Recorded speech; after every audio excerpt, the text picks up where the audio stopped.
Bismillah alhamdulillah. We thank Allah who has given us another opportunity to meet here again for the third episode of our government class. Here today we are discussing another body under international organization. If you do not forget, the last class we had, we discussed one of the largest international body that we call UNO, that is United Nations Organization. Today we are discussing another body which is OAU, Organization of African Unity. An Organization of African Unity, as you are looking at the board, is a continental organization of black race. The first one we discussed comprises all the races in the world.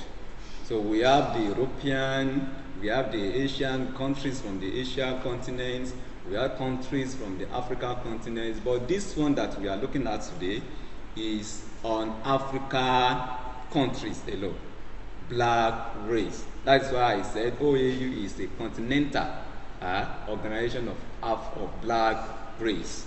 And we are going to look at some areas under the topic. The first one is that we are going to look at the origin of the OAU. Then we will look at the principles, the basic principles of the organization. Then we will look at the aims and objectives of the organization. Then we are going to look at the organs of the organization and their various functions.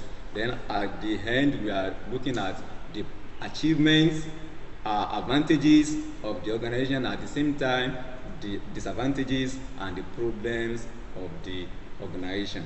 I employ everybody to follow me through the lesson, and I pray that Allah will make it easy for us to understand it. OAU, the origin of the OAU. Origin of the OAU can be traced to two informal association of African countries. The first one is the Casablanca bloc, while the second one is the Monrovia bloc. Though we do have another one that we call the Brazzaville bloc. But Brazzaville bloc was not part of the formation of the OAU. That's why we are not going to look at them. The first one, which is Casablanca, I said it was informal association of African countries. When some Africa, not all of them, some Africa countries came together to form this bloc, and it was led by Nkrumah of Ghana. This body, this bloc, believed in radical method. Radical means to liberate other African countries, and it was formed in 1960. The countries under Casablanca are number one, Algeria, Egypt, we have Ghana, we have Tanzania, we have Guinea, we have Libya, we have Mali, and Morocco. These countries came together and they believed that they will liberate other Africa countries through radical means. And don't forget, it was led by Nkrumah and was formed in 1960. The second one is Monrovia bloc. Monrovia bloc, unlike the Casablanca, but Monrovia bloc believed in a peaceful means, a gradual process, non-militant approach to liberate other African countries. And it was formed in 1960 at the Casablanca city of Congo. And the countries that under this group are Nigeria, Ethiopia, Sierra Leone, Somalia, Tanzania, and Liberia. If you look at the two blocks, they believe in the same goal, but different methods. One believes in a radical approach, another one believes in a peaceful approach. But they have the same goal. So these two groups came together in 1963, May 1963, to form Organization of African Unity. They put aside all their differences, their approaches, but they see the need to come together in order to form a formidable organization, and it was formed in 1963. So you may be asked in your exam that the formation of OAU could be traced to which two blocks. So you will answer that the first one is Casablanca or Monrovia. Usually, the question usually comes out in objectives. So you should note that that is the origin of the OAU. So the next one is the principles, the basic principles of the OAU. So what are the principles that are guiding the political behavior of the organization? The first one is the sovereign equality of all member states. The sovereign equality, that is, since all the countries, all the member states in the organization, they are all independent countries. They are sovereign states. So we should maintain that equality of independence among ourselves. Though some may be big, like Nigeria, and some may be small, like Togo. But since they are all independent countries, we should maintain that equality. Number two is non-interference into internal or domestic affairs of the member states. Take it again. Non-interference into the internal affairs of the member state. That is, no a country, though powerful, should intrude into the domestic affair of another country, though very small and poor. But since they are all independent countries, no interference should be entertained. Number three is respect for the sovereignty and territorial integrity of the member states. We should respect the independence. Since we have already established the equality among them, the next thing is to respect that sovereignty. The third one, I believe the fourth one, is the peaceful settlement of various disputes among the states, among the member states. If we do have any conflicts among the member states, we should adopt a very peaceful way to settle the dispute. Number five is to pursue the total liberation, emancipation of all of other African countries that were still under colonization. That is, dependent African countries. The members of the OAU, they are independent African countries, but other African countries that are still under colonization, we call them dependent African countries. So the number five of the principle is to pursue the total emancipation of the dependent African countries. The last one under the principle is to maintain non-alignment policy. Non-alignment policy. The other time when we were discussing foreign policy, I said we are coming to non-alignment policy, but it is unfortunate that we are unable to go to that area. But non-alignment policy,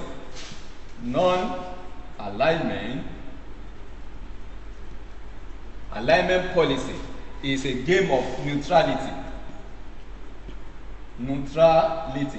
Political game of neutrality, that you neither belong to capitalist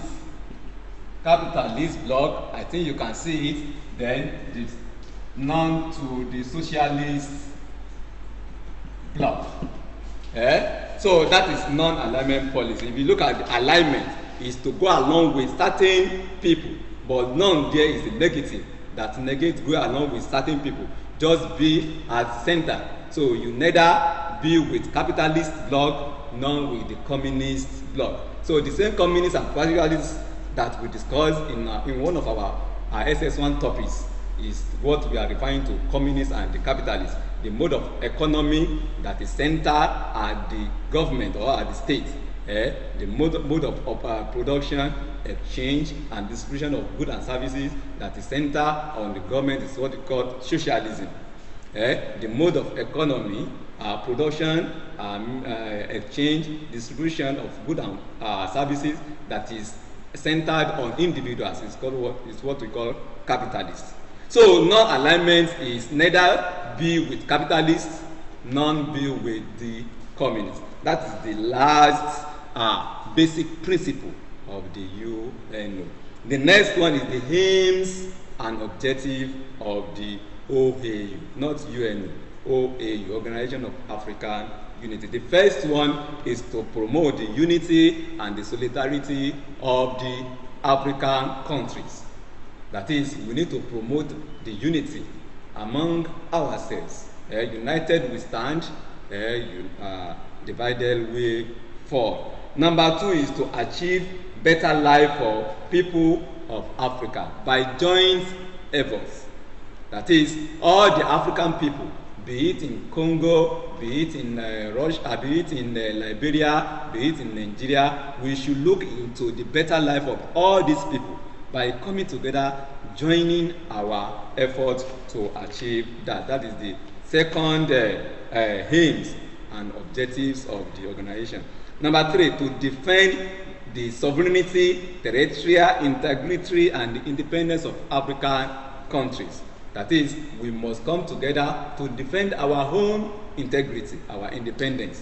A country will be independent when that very country has supreme power, that is absolute power over its own territory without external aggression. We will not allow America to intrude into any one of the African countries' affairs because we need to defend that sovereignty. Number four, to eradicate all forms of colonialism in Africa. That is, we must not allow any kind of colonialism, be it normal colonialism that is common or neo-colonialism. Neo-colonialism, because you may also ask in your examination, what do you understand about neo-colonialism? Neo-colonialism, this new means new. That is, new process of colonization. Then the next one is to cooperate in the matter of science, health, technology, and security. That is, we should look at Nigeria and Chad now. They are coming together to cooperate together on the issue of security because Boko Haram is attacking the two countries. Number six is to enhance cooperation with other international bodies. To enhance cooperation with other international bodies. So we do have other international bodies like OPEC, like UNO that we've already discussed. How can we enhance cooperation with them? It's one of the aims and objectives of this organization. Number seven is to settle disputes among the member states by negotiation, reconciliation, and arbitration. So we need to settle all these disputes by negotiation. That is, we need to negotiate among ourselves so that everybody will feel that I'm also right. Number eight, under the aims and objective, is to raise the standard, the living standard of African people. So majorly all the African countries, nearly all the African countries, we are living in poverty. So how do we raise that living standard? Standard of living. So it's one of the aims of the organization. The next one, which is the last under the aims and objectives, is to ensure that all African countries enjoyed what we call fundamental human rights. All the people, the citizens of all African countries must enjoy fundamental human rights, which is not that realistic. Especially during the military regime. So these are the aims and objectives of the OAU. The next area that we are going to now is organs of OAU. We do have 4 organs of the OAU. The first one is Assembly of Heads of States and Government. The second one is the Council of Ministers. The third one is the General Secretariat, while the fourth one is the Commission of Mediation, Reconciliation, and Arbitration. So we will be taking them one by one, their functions. So Assembly of Heads of States and Government, as the name implies, comprises all the presidents of African countries if they are practicing presidential system of government, and all the prime ministers, so if they are practicing parliamentary system of government. All the head of state of African countries. So the composition of all these people is what we call Assembly of Head of State and Government. And this body meets once in a year, and it is a deliberative organ of the of OAU, and it has a supreme power over all other organs. So what are the functions of the this organ, that is Assembly of Head of State and Government? The first one is to deliberate on general issues and make policy therewith for the organization. So that is, after they have deliberated upon an issue, then they will make policy over that issue that they have already deliberated upon. Number two, it is responsible to the appointment of Secretary General for the organization. Secretary General, the administrative head of the General Secretariat that we are coming to discuss. His appointment is done by this organ, that is Assembly of Head of State and Government. Number three, it approves any amendments made for the organization. So any amendment made, so as regard the charter, it approves any amendment made in the charter of the organization. The charter, what I can call it, is the law of the organization. So any amendment made in it is going to be approved by this body, that is Assembly of Head of State and Government. Number four, it admits new member into the organization. So if we do have other African countries that are yet to be member, so this body, this organ, will admit them. Then the number five of the function, it delegates duty to other organs of the body, other organs of the organization. So any duties that they feel that this one can carry it out is going to be delegated by the organ. The number six, it settles political problem among the member states. If two countries have problems, so the body that will settle it is Assembly of Head of State and Government. Number seven, it examines the activities of all organs of the organization. So all the activities that are being carried out by other organs is going to be examined by this body. The last one that we are looking at, under the functions of the Assembly of Head of State and Government, is that the body established what we call specialized commission of the organization. So we are coming to some specialized commission. So all the formation, the establishment of these commissions is done by the body that we are discussing, that is Assembly of Head of State and Government. The next one that we are looking at is the Council of Ministers. Council of Ministers. The Council of Ministers comprises foreign ministers from the member states. The foreign minister, when we discussed our foreign policy, we said all the countries have the Ministry of External Affairs or Foreign Affairs. So the minister of that country is going to be the member of the Council of Ministers. And the body is responsible, directly responsible to the Assembly of Head of State and Government. What are the other functions of this organ? The first one is to prepare the agenda for the meeting of Assembly of Head of State and Government. That is the first function. That is, if the Head of State and Government wanted to meet, the agenda that is going to schedule the meeting that we are holding it here in Nigeria, we are going to Togo tomorrow, because they used to rotate the meeting every year. So this work is going to be done by the Council of Ministers.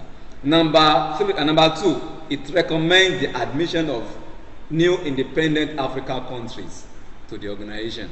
So if we do have other African countries that just gained independence, so this body will recommend the admission for that country into the OAU.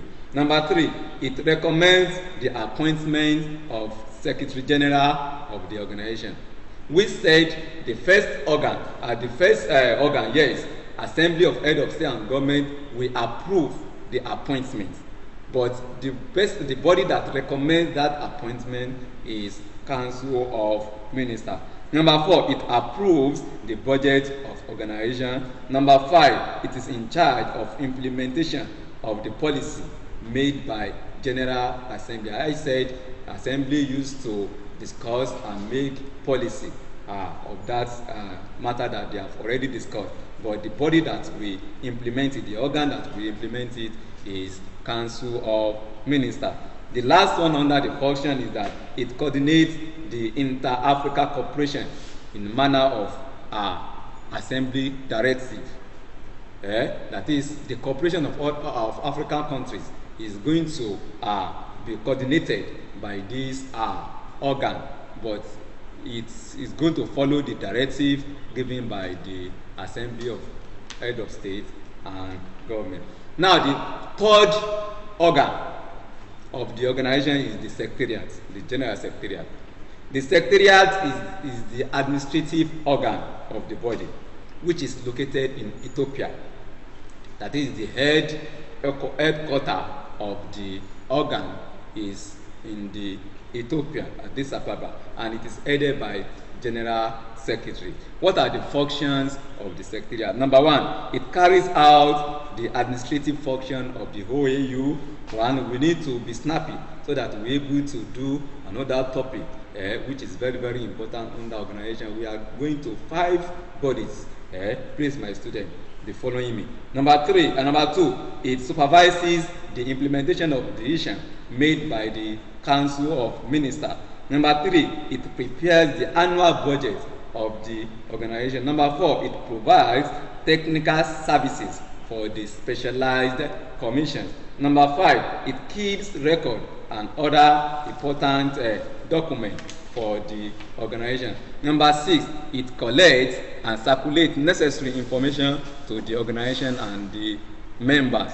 Number 7, it prepares agenda for the meeting of Council of Ministers. If Council of Ministers prepares agenda for the meeting of Assembly of Head of State and Government, Secretariat prepare agenda for the meeting of Council of Ministers. That is the last function of the Secretariat. Then the Secretary that we said is the head of the Secretariat. We need to look into its own functions. The Secretary has 2 Assistant General Secretaries. So, and everybody is appointed by the Assembly of Head of State and Government, and they are going to hold office for 3 years. You may ask in your exam, how many years do the Secretary, General Secretary of OAU stays in the office? You just say 3 years. They are staying for 3 years in the office. They may be re-elected or may not be elected. The functions of the Secretary. Number 1, it administers day-to-day activities and the supervision of the other staff members of the Secretariat. It sees to the administration and the organization coordination of all other member staffs of the Secretariat, because it's the head.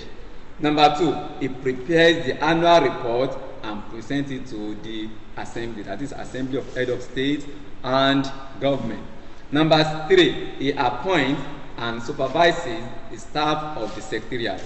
He appoints and supervises the staff of the Secretariat. Number 4, he prepares the annual budget of the organization.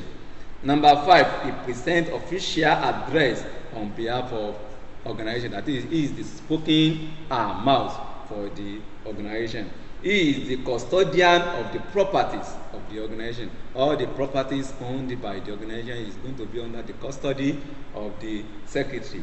He coordinates the activities of the organization. The activity of the organization is going to be coordinated by him. He convenes all the meetings of Assembly and the Council of the Ministers. So if you look at the function of the secretary, there are no much difference with that of the secretariat, because the head of the secretariat is what we are discussing now. So they are likely performing the same function. The last organ that we are looking at is the Commission of the Mediation, Conciliation, and the Arbitration. The Commission of the Mediation, Conciliation, and Arbitration is just like peacekeeping organ of the organization, and it comprises 21 members, and they are going to stay in the office for 5 years. It was set up. When it was set up is to look into the dispute, to settle disputes among the African countries, and the headquarters of this organ is located in Addis Ababa in Ethiopia, and it is headed by the president. So this commission has 5 specialized commissions, which they are of different countries. The members are of different countries, but the headquarters is located in Ethiopia. The first one is the Economic and Social Commission. The second one is Educational and Cultural Commission. The third one is Health, Sanitation, and Cultural Commission. The fourth one is Defense Commission, while the fifth one is Scientific, Technical, and Research Commission. These are the commissions, specialized commission of the OAU. Now, briefly, we want to look at the achievements and the problems of the OAU. I don't need to explain much. I will just give you some points. Then you develop it. Allah will make it easy. Number one is to promotion of the unity. One, under the achievement of the OAU, promotion of the unity. Two, it serves as deliberative forum. It serves as a deliberative forum.